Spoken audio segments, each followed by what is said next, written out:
Shaytondan ham yomon ko'radiganing bormi?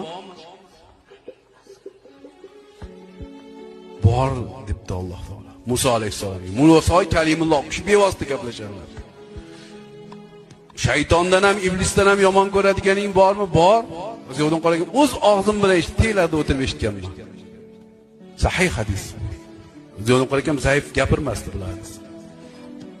Bor. Kim uzr so'raganda uzrni qabul qilmaganni shaytondan ham yomon ko'raman dedi Alloh taolo. Keliniz uzr so'rasa bo'ldi bolam deb kechiring. Bolangiz kechirim so'rasa. Bir xilla o'zini bolasi bilan gaplashib yurar ekan. Sen insonmisan, kesakmisan?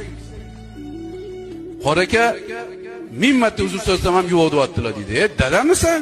Siz o'zingiz yoshligingizda ayb qilmaganmisiz? Qani?